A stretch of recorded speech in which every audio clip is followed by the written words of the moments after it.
How's y'all doing, everybody? Again, this is your host, Mr. Mrblowsurmind, and welcome to Black Minds News Live Report. First and foremost, I want to say what's good to the family that should be in the house that happen to hear this. Passerbyers, thank you for coming over, clicking on the video due to the title or the thumbnail itself.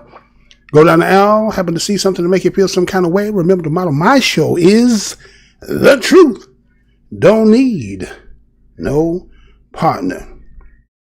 Well, the anticipation about what this grand jury that was to be told, is according to what we heard, is now has been presented and released. And so we are going to go ahead, for those who are interested in it, we're going to go ahead and we're going to play the recordings. I have not gone through them. They have been released. And according to this out here, we're just going to put it for this public information for those who might be interested in it. Let's go ahead and we'll start. Some of this is pretty long. I don't know how long this live will last, but we're going to go ahead and play it for the enjoyment of those who want to hear. So sit back and let's go ahead and see how this come out. Ready to do this? You do solemnly swear to affirm the testimony you're about to give is the truth, the whole truth, and nothing but the truth, so help you God. I do. And your name? Jeff Fogg, And where do you work? with the Attorney General's Office, Department of Criminal Investigations. How long have you been with the Attorney General's office? 3 years total. And prior to that, where did you work? I retired from the Frankfort Police Department with 21 years in. And then after that, I worked as an investigator with the Department of Revenue for the state of Kentucky. And as a detective with Frankfort Police Department, did you work homicide cases? Yes, ma'am.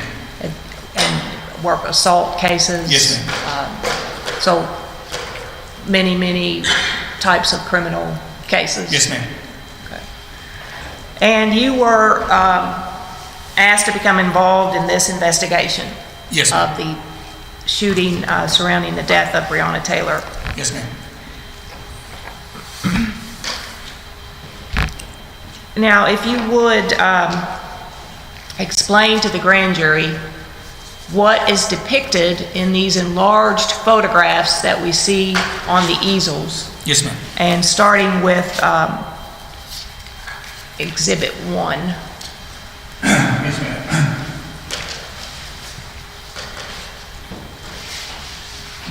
Exhibit 1 is a Google Earth overview of the area to include Springfield Drive. Of particular note, as you look at this is the direction the officer approached 2003 Springfield Drive as he come to execute the warrant. This is 2003 Springfield Drive. This is the apartment buildings we're concerned with. And you will hear some information related to that gate later. So this is the gate in question. This is the location of the gate in question.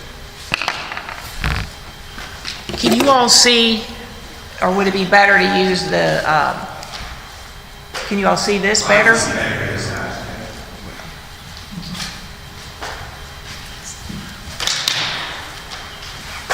Okay, so that's Exhibit 1 of the overall. Go on the screen there, could you point out that gate again, where it is? The gate right here, you will hear some testimony or some information related to the gate. That is right here. And that's 3003 right there. So it's a large apartment complex. And the officers approached the scene coming this way.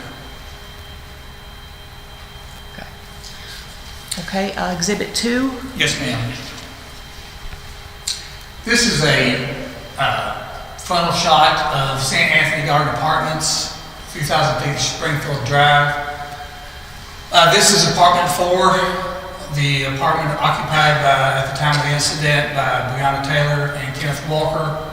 And this is apartment 3, and that was occupied by Cody Etherton, Chelsea Napper, and Miss Napper's 5-year-old child. Okay, Exhibit 3. Yes, ma'am. This is a frontal shot from outside the breezeway, 3003 Springfield Drive. This is the staircase going up to apartment 8. These are some markers This is apartment 4 behind the staircase, and this is apartment 3. And this is you were looking significant information about this patio door here, sliding glass door. Exhibit 4. This is a different view, different angle from the same apartment building. This is the sliding glass on the door to the apartment. This is the bedroom window to apartment 4. That was Janiyah Palmer's apartment. That's Miss Breonna Taylor's sister. She was not home at the time of the incident. That's her bedroom window? Yes, ma'am. Right here. Exhibit 5. This is a closer shot of inside the breezeway. Once again, this is a shot of the apartment 4 with the door open. This is a cell phone belonging to Kenneth Walker, and this is the shot of outside of apartment 3. Once again, apartment 3 was occupied by Cody Etherton, Chelsea Napper, and Miss Napper's 5-year-old child.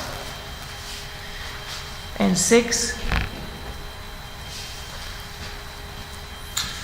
This is it's a difficult, it's at a turn angle, but what this is, okay, there we go.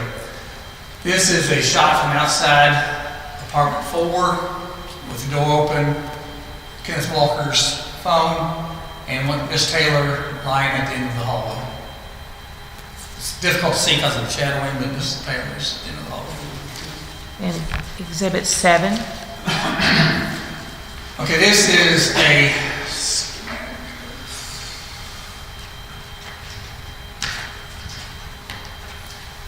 this is a floor plan of apartment 4. Okay, this for 3002 Springfield Drive. This is the front door to the apartment. This is the patio balcony area with the sliding glass door, which you saw pictures of. This is the bedroom window that you saw a previous photograph of. This is Janiyah Palmer's bedroom. Just a particular note, we will refer to this as we speak as the south bedroom. And this is going to be the east bedroom. This is Breonna Taylor's bedroom. This is, in actuality, is the full bath. And this washer and dryer are located right here. So this is the one called. We'll be seeing some photographs and speaking of a closet in this apartment this apartment, and this is the closet we're referring to. And exhibit 8.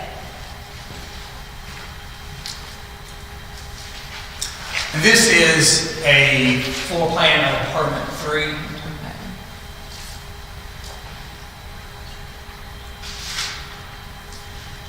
You will see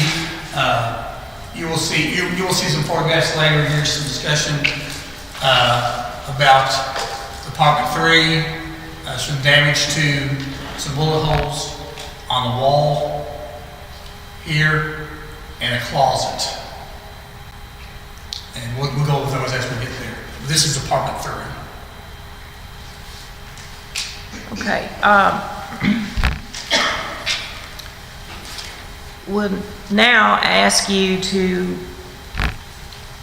explain, let's go through the identifying the officers as well as Ms. Taylor and Kenneth Walker. He would explain to us here, who is this photograph, exhibit 9.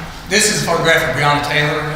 She was the occupant in apartment 4 at the time of the incident. And go on to now exhibit 10. This is Mr. Kenneth Walker.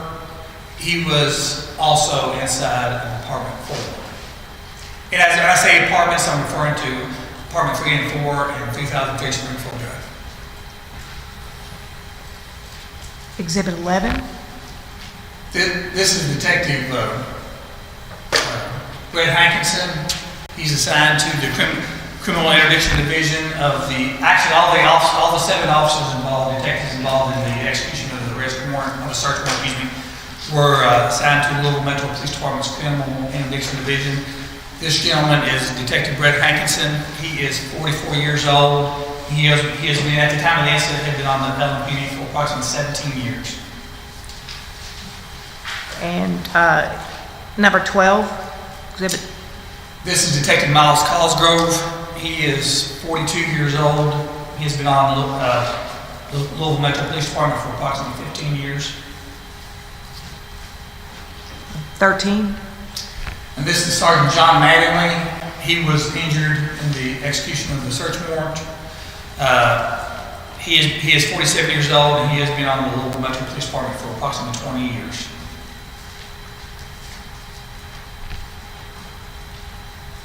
14. This is Detective Mike Nobles. He was the detective that was carrying the ram as the search warrant was being executed. And has he been on the force? I don't have that. As long as he's been on, I don't have that information. Okay. 15. This is Detective Tony James. He has been on LMPD since 2005, so approximately 15 years. Oh, actually, no, cancel. Keep actually correction.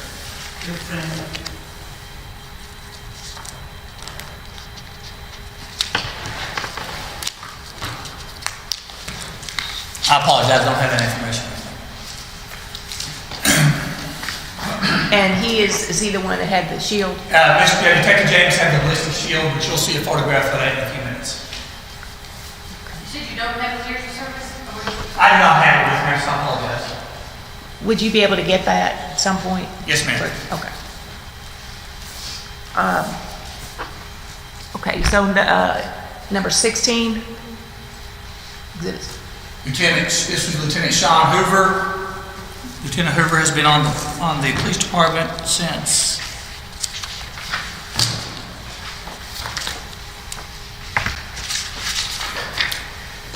he's been on the police department for approximately 17 and a half years. Okay. 17.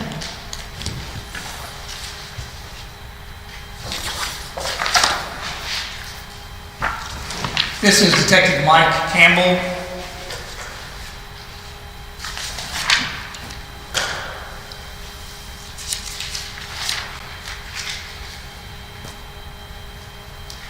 And he's been on the Louisville Police Department for approximately 22 years.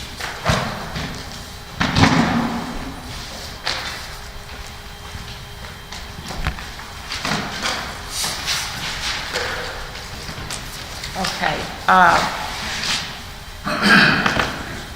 Now,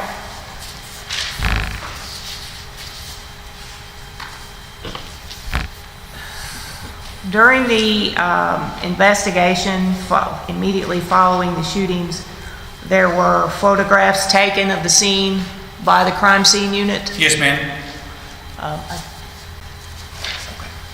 Let's start here with Exhibit 18 and tell us what is in this photograph. This is a photograph. All the crime scene photos were taken by LPD's crime scene unit technician Tracy Guthrie. This is a photograph taken on the morning of March the 13th in front of 3003 Springfield Drive. This vehicle here, this white SUV, was driven by Aaron Sarfy to the scene. Prior to all this going on, he had arrived to pick up his child from apartment number 8, who was at the babysitter in this apartment, which was directly above apartment 4. This SUV was driven to the scene. This vehicle was driven by Sergeant John Manning to the scene. Okay. 19. This is a shot inside the breezeway of 3003 Springfield Drive. Once again, this is an open door to apartment 4. It's been occupied at the time by Breonna and Kenneth Walker. And this is apartment 3. At the time of the incident, it was occupied by Cody Etherton and Chelsea Napper, Miss Napper's 5-year-old child. Next. This is a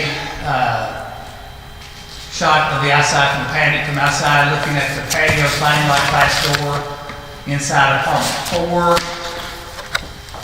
You can see the damage, and you'll see additional photographs later. But this one, you can see the damage done from the big shots fired from outside the apartment. Go ahead. This is a different shot, poster up shot of the same sliding glass door. You see the damage to the window itself, and then some damage to the screen on the door. 22. Let me back up. This is the door we're speaking about, the sliding glass door.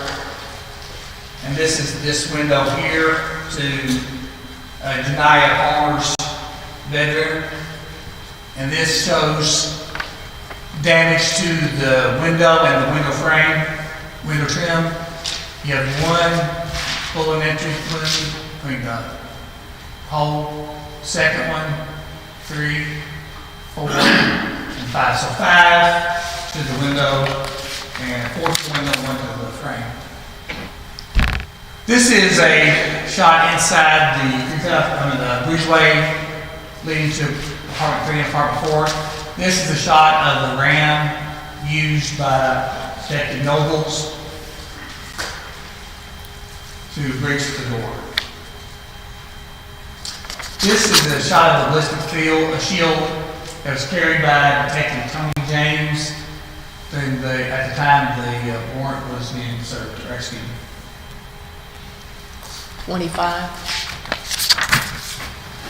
This is what we saw previously. This is a shot of inside apartment 4, taken outside in the breezeway.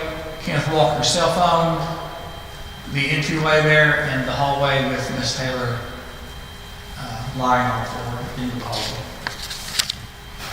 26.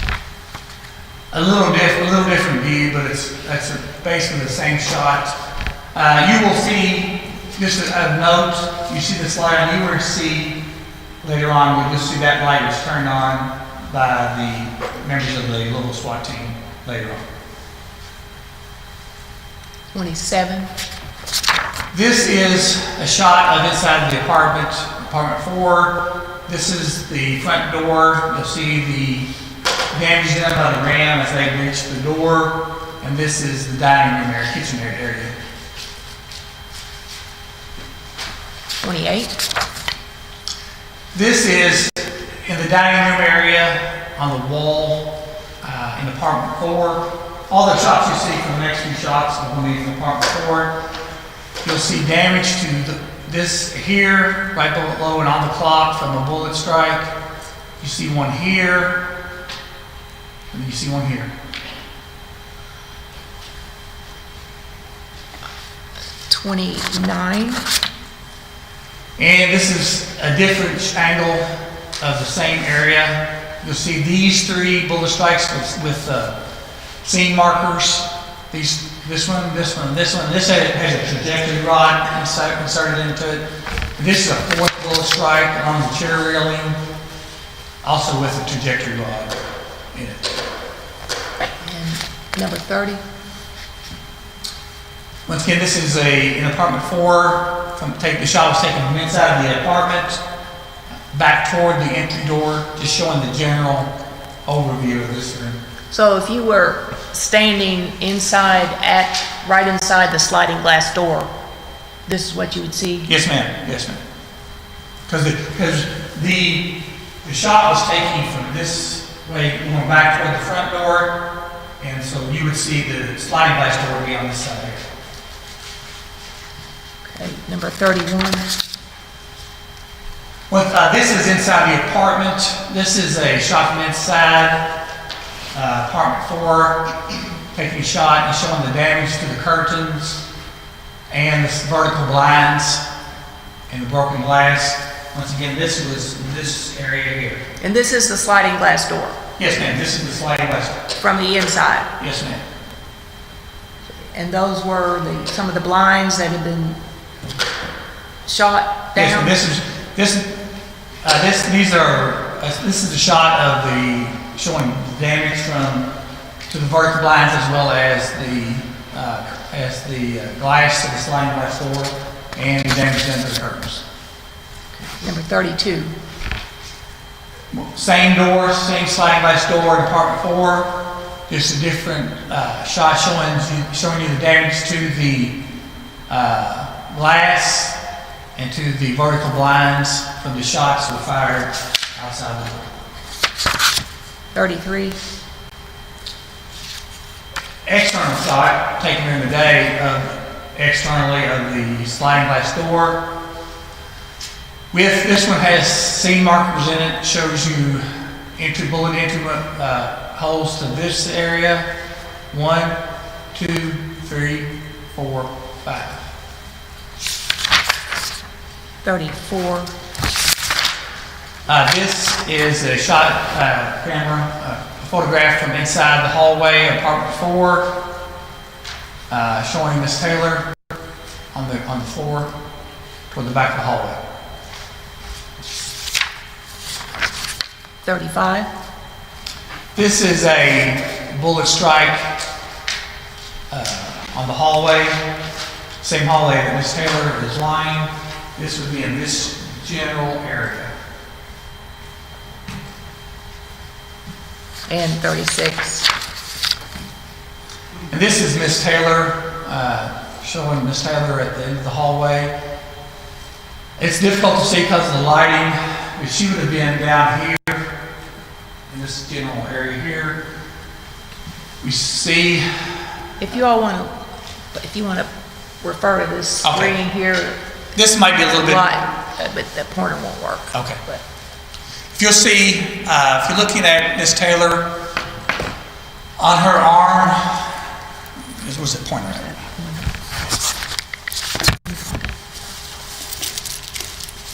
here it is. This might be for this photograph, it's a little bit better.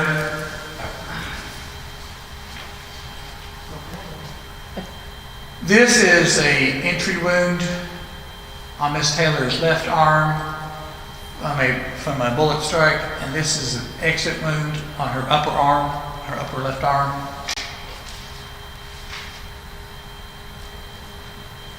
Miss Taylor has a entry wound on her upper left leg, with the exit wound being on her left rear area, just below her lower back. It's difficult to see, and you'll hear more about this later, but Miss Taylor received a gunshot wound to the front with it resting at the back of her back. And she has an entry wound on the outside of her right foot with the exit wound being at the bottom of her right foot. And then the heel. And there's a heel, which you can't see there, but there was a bullet struck her heel that was stuck to it, basically. It was protruding out, but we don't have a shot of that here. You will hear more about that later. And there's one that cannot be seen in the abdomen. Okay. And there's another one that we can't see anything referenced to in the abdomen area. Okay. 37. Which I think you've explained. And that's another shot of Miss Taylor. Wounds she received.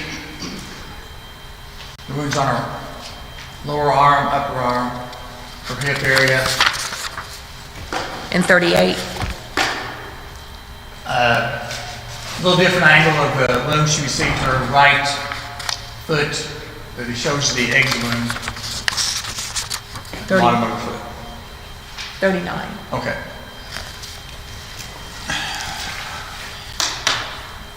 Photo 39 is the shot going into the east bedroom, which is Miss Taylor's bedroom. We see 3 bullet strikes in the hallway above Miss Taylor. 1, 2, 3, with damage from a bullet strike here and here. And this is right along this general area. The 3s here and the bullet strikes right there in the east bedroom. 40? Closer up shot of the 3 bullet strikes on the door frame of the east bedroom. 41? This is the inside that shot from inside Miss Taylor's bedroom, just showing you the general layout of her bedroom. This was taken from inside the bedroom. 42? Okay, this is a photograph of her closet with the doors open. We're going to see an additional shot after this. This is the closet right here we're speaking.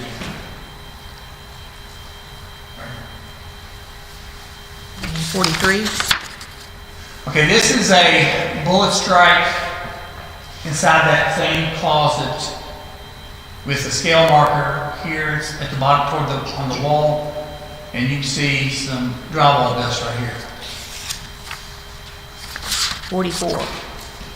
And this is a shoebox that was removed from that closet with a hole from a bullet strike right here on the end of the shoebox.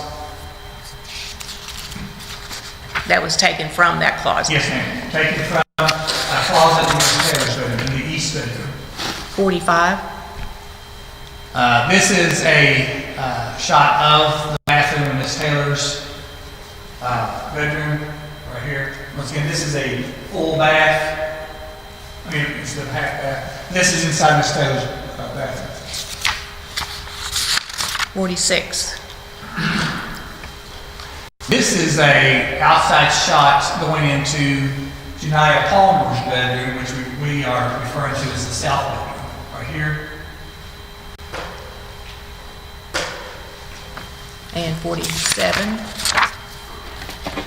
A little closer up shot, mid-range shot of inside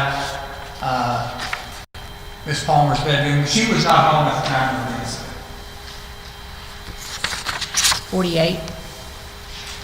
Once again, a different angle just to document how the room was set up. Keep in mind, this is the window that would previously show you bullet holes, bullet damage to this window. This is that window here. And the bed was raised up by the crime scene unit? Yes, and we'll show you here in a second, next shot. 49? This is a handgun, a Glock 43X, that was located underneath the bed in the east bedroom. South, correction.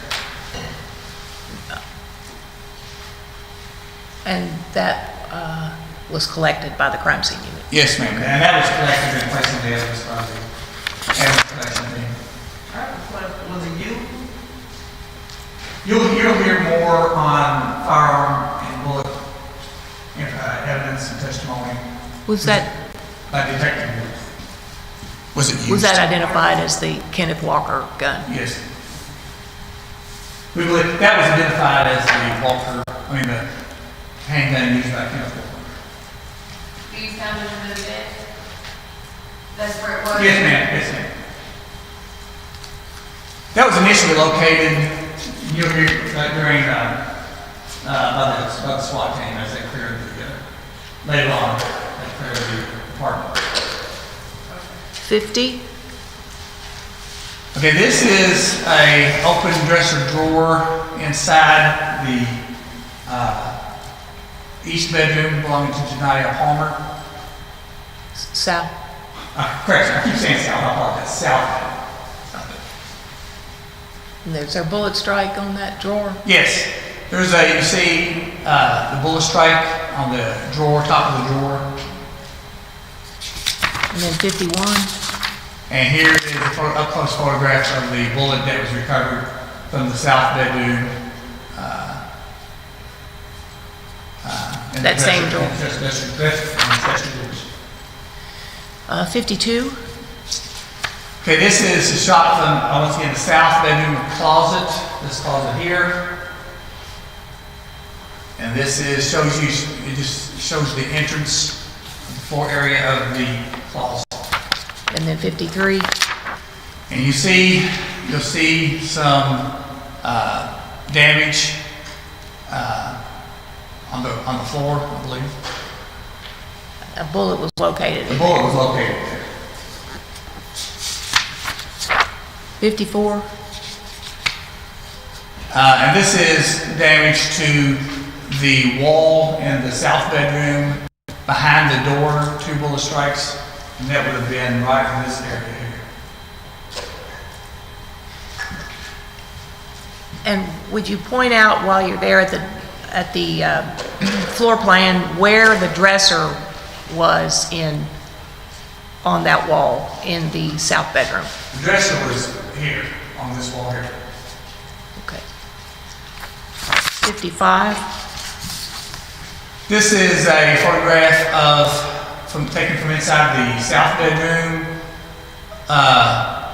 trying to depict, this is where the furnace is located, and this is where the air conditioning unit is located. There's a bullet strike here, and here. And 56. And this is a closer shot of the same 2 bullet holes here on the wall to the furnace, to the closet, and to the where the air conditioning unit is located. 57. And this is a shot of inside the bathroom in this area of a bullet that was located in the shower tub area from the soap hole. 58. Okay, now we've moved to apartment 3. This is a shot of a bullet strike to the clock with a scale. Would that wall and clock be, I guess, opposite on the other side of the wall in Breonna Taylor's apartment? Yes, ma'am. Where her clock was, is that clock in apartment 3? Yes, ma'am. In the same place? Yes, ma'am. Okay. And 59. This is a shot of in apartment 3 in the dining area of a bullet strike just above the chair railing. 60. And this is, once again, this is apartment 3. This is a shot where one of the bullets was located on the table. And 61. And this is in apartment 3, this is damage shown done to the sliding glass door in apartment 3. You see the broken glass. The lighting is kind of difficult to see, but there's damage done to the glass here.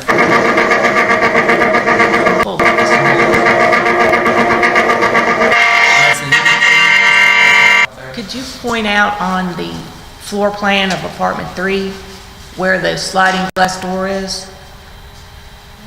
This is the sliding glass door in apartment 3. And the front door is where? This is the front door here. This is the dining area in this hall. So where was the clock in on that? The clock in the apartment, where was it? The clock. Right here. The dining room's backed up to each other. Yeah, exactly. That's exactly what it was. This right here is backed up to this. So keep in mind what I get everybody going at me. We kind of skipped over that a second ago. But Detective Hankinson was firing this way from the south to north direction. So if this was flat, Detective Hankinson is in this area somewhere. I'm going to break that down in just a second after we get through the photograph. I believe that is the last photograph. Okay. Just until we get to the next part,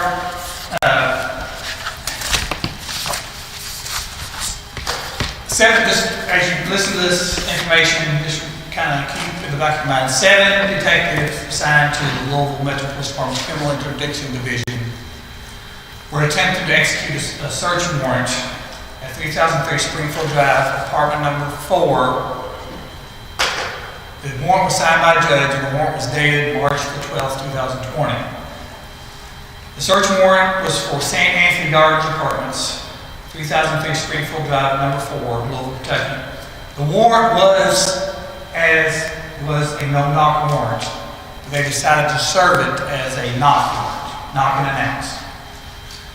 Like the warrant itself was to try to find illegal drugs, drug paraphernalia, and money. The officers arrived at this location, 12:35, just 35 minutes after midnight, and they began to attempt to execute this warrant at 0040 hours. Okay, we'll go over the 3 officers that discharged their firearms on March 13th. It is believed, after Sergeant Brown Manley, he was first at the door, after receiving a gunshot wound from inside the apartment. He fired 6 rounds from this general area, around the front of the door, front of the residence, inside the apartment. Detective Miles Cosgrove fired 16 rounds in the same general area.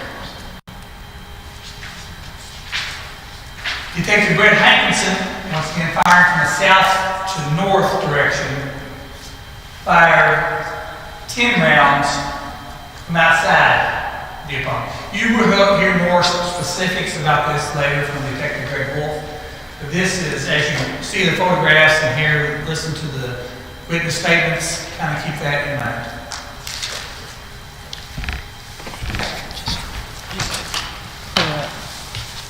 I just want to go back for a second to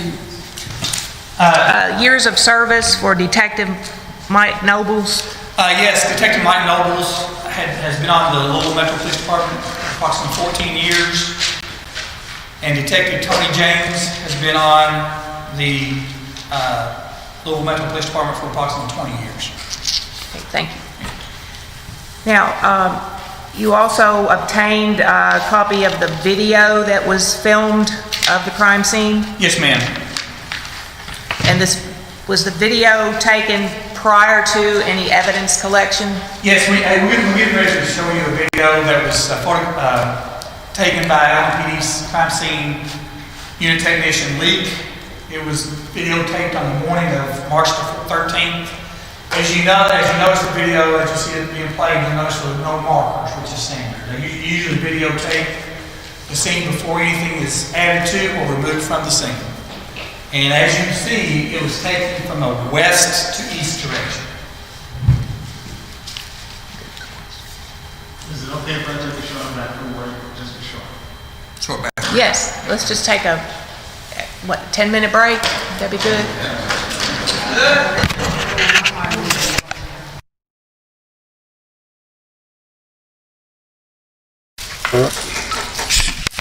Okay, we're back on record with the Jefferson County Grand Jury. You're getting ready to see a video of the scene. We're not going to have any discussion or speaking points through up to the video. I will comment when they go from apartment 4 to apartment 3. That, other than that, I'll let you kind of see and just kind of analyze it for yourself.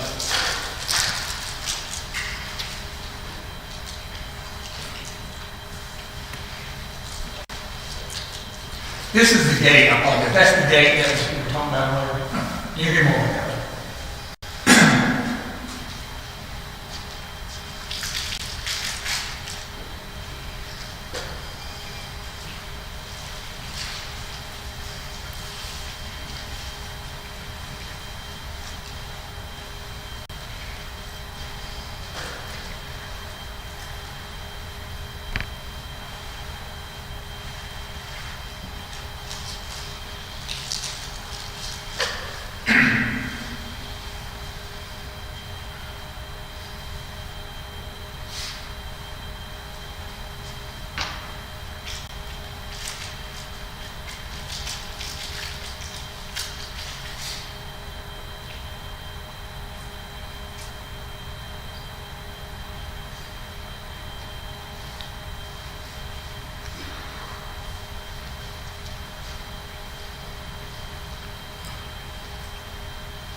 All right, everybody.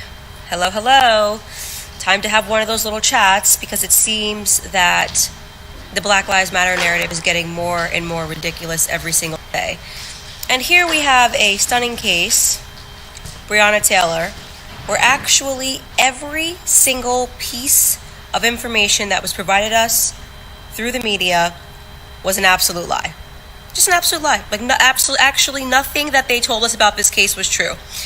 If you have been following this case from the beginning, we have been told that Breonna was an EMT, was living life the right way.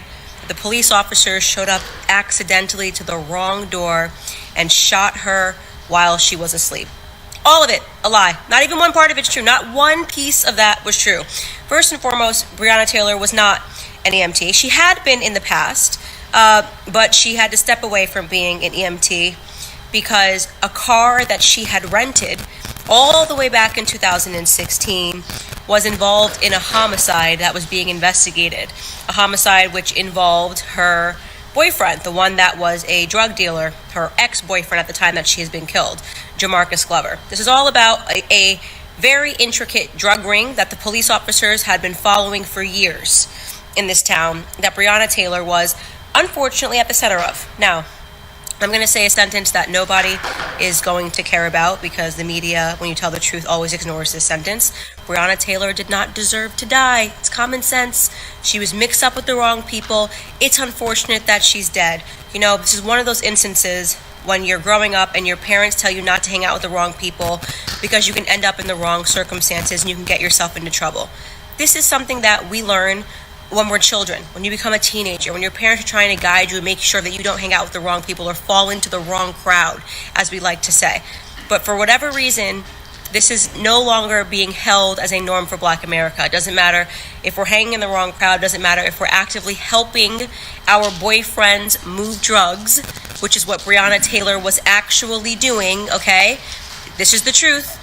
You can head and you can read all of the police investigative reports. It doesn't matter that the police had an actual warrant to be at her place, that they had been trailing her, that her name was on the warrant when they showed up at her place. It was not the wrong address. Everything the media told you was a lie. The police officers had every right to be at her property. They had been monitoring that property for weeks. They had a poll camera watching every single thing that group of people did, because they were involved in meth, crack cocaine, they were moving drugs, and Jamarcus Glover was the person who was at the center of it, okay? That's the truth. You were told that the police officer shot her while she was asleep. No, she was standing in a hallway, right? You were told that she had nothing to do with anything and it was all an accident. It was not an accident, okay? She was knee deep in drugs. You can actually log on and read the transcripts from when her ex-boyfriend, Jamarcus Glover, got arrested back in 2018. They actually recorded their jail conversations between her and the entire network of the people that were moving drugs through the neighborhood, okay? He was asking her to do things in his place. She was involved, and she was also made it very clear that she was worried because she loved him so much that he was going to end up in serious trouble one day. Unfortunately, she didn't worry enough about herself. I do. And your name? Jeff Fogg, And where do you work? with the Attorney General's Office, Department of Criminal Investigations. How long have you been with the Attorney General's office? 3 years total. And prior to that, where did you work? I retired from the Frankfort Police Department with 21 years ago. And then after that, I worked as an investigator with the Department of Revenue for the state of Kentucky. And as a detective with Frankfort Police Department, did you work homicide cases? Yes, ma'am. And work assault cases? Yes, ma'am. So many types of criminal cases? Yes, ma'am. Okay. And you were asked to become involved in this investigation? Yes, ma'am. Of the shooting surrounding the death of Breonna Taylor? Yes, ma'am. Now, if you would explain to the grand jury what is depicted in these enlarged photographs that we see on the easels. Yes, ma'am. And starting with Exhibit 1. Yes, ma'am.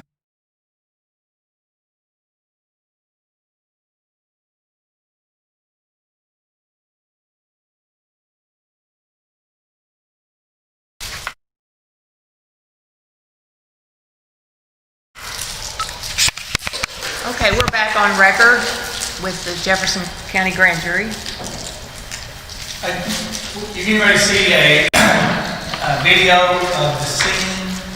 We're not going to have any discussion or speaking points through up to the video. I will comment when they go from apartment 4 to apartment 3. Other than that, I'll let you kind of see and kind of analyze it for yourself.